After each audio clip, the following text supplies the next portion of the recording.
Thank you.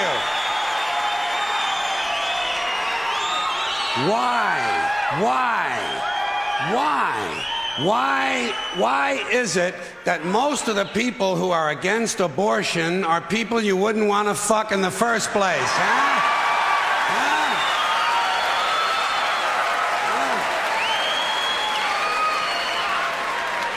Boy, these conservatives are really something, aren't they? They're all in favor of the unborn. They will do anything for the unborn. But once you're born, you're on your own. Pro-life conservatives are obsessed with the fetus from conception to 9 months. After that, they don't want to know about you. They don't want to hear from you. No, nothing. No neonatal care, no daycare, no Head Start, no school lunch, no food stamps, no welfare, no nothing. If you're pre-born, you're fine. If you're preschool, you're fucked. You're fucked.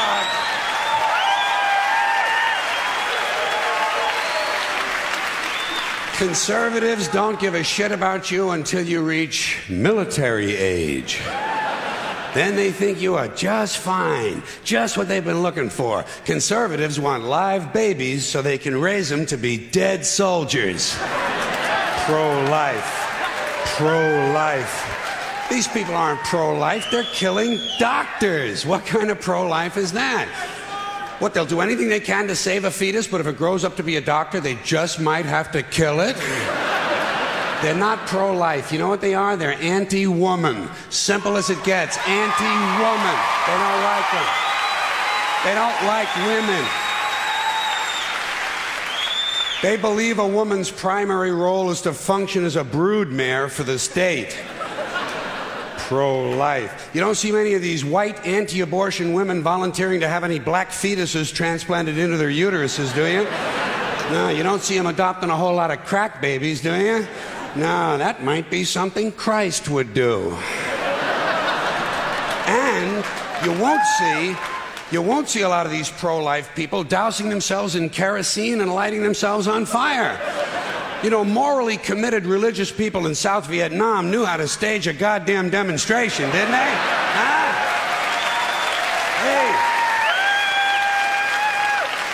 Hey. They knew how to put on a fucking protest. Light yourself on fire! Come on, you moral crusaders, let's see a little smoke to match that fire in your belly. Here's another question I have. How come when it's us, it's an abortion, and when it's a chicken, it's an omelet?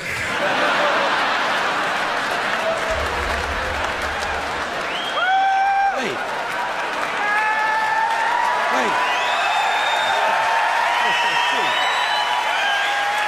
What?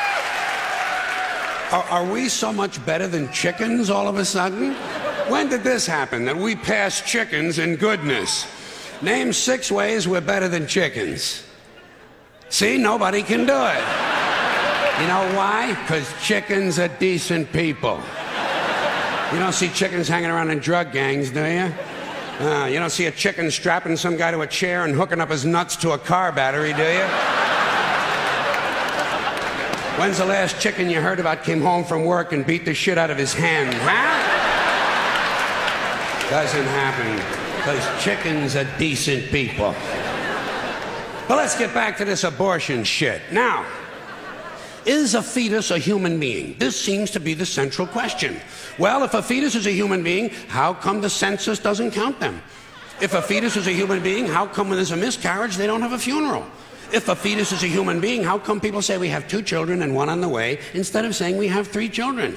People say life begins at conception. I say life began about 1 billion years ago, and it's a continuous process. Continuous, just keeps rolling along. Rolling along. I say, you know something? Listen, you can go back further than that. What about the carbon atoms? Huh? Human life could not exist without carbon. So is it just possible that maybe we shouldn't be burning all this coal? Just looking for a little consistency here in these anti-abortion arguments.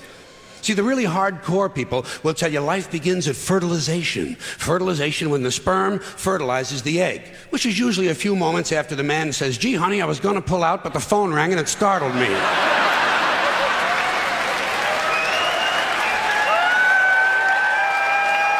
fertilization. But even after the egg is fertilized, it's still 6 or 7 days before it reaches the uterus and pregnancy begins. And not every egg makes it that far. 80% of a woman's fertilized eggs are rinsed and flushed out of her body once a month during those delightful few days she has.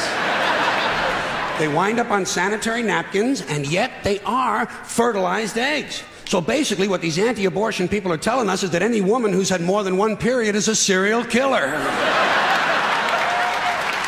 Consistency. Consistency.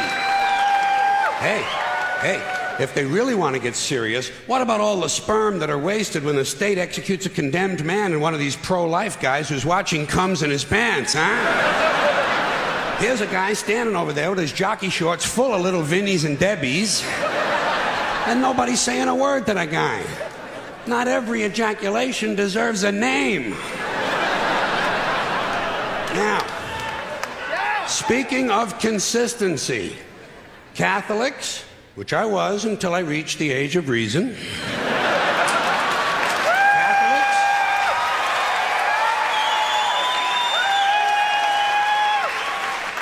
Catholics and other Christians are against abortions, and they're against homosexuals. Well, who has less abortions than homosexuals? Leave these fucking people alone, for Christ's sakes. Here is an entire class of people guaranteed never to have an abortion. And the Catholics and Christians are just tossing them aside. You'd think they'd make natural allies. Go look for consistency in religion. And speaking of my friends, the Catholics, when John Cardinal O'Connor of New York and some of these other cardinals and bishops have experienced their first pregnancies and their first labor pains, and they've raised a couple of children on minimum wage, then I'll be glad to hear what they have to say about abortion. I'm sure it'll be interesting. Enlightening, too. But, in the meantime, what they ought to be doing is telling these priests who took a vow of chastity to keep their hands off the altar boys. Keep your hands to yourself, Father. You know? When Jesus said, "Suffer the little children come unto me," that's not what he was talking about.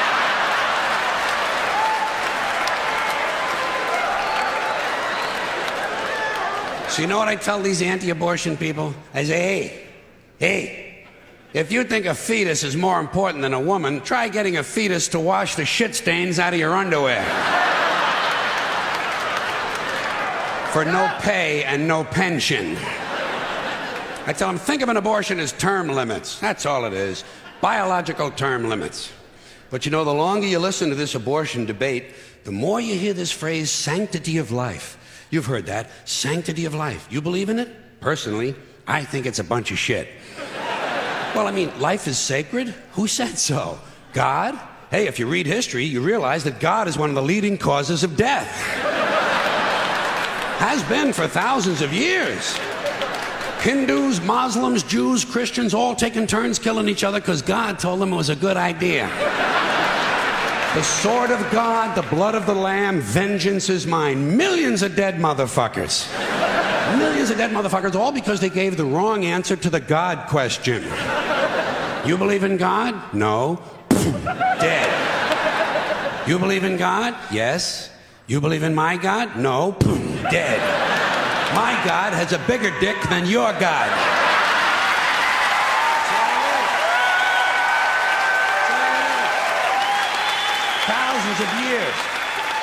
Thousands of years, and all the best wars, too. The bloodiest, most brutal wars fought, all based on religious hatred, which is fine with me. Hey, anytime a bunch of holy people want to kill each other, I'm a happy guy. But don't be giving me all this shit about the sanctity of life. I mean, even if there were such a thing, I don't think it's something you can blame on God. Now, you know where the sanctity of life came from? We made it up. You know why? Because we're alive. Self-interest. Living people have a strong interest in promoting the idea that somehow life is sacred.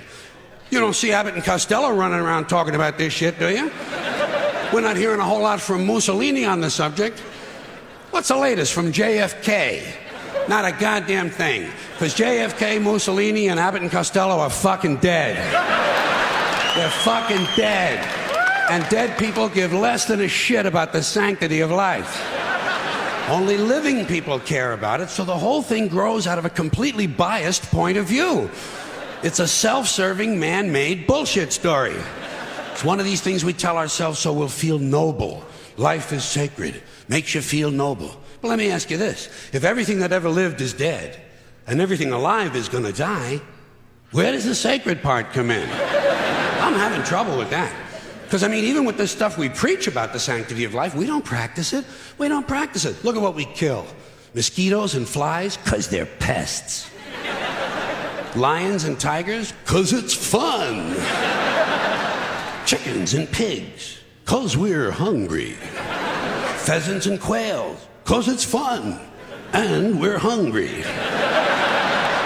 And people, we kill people, because they're pests. And it's fun.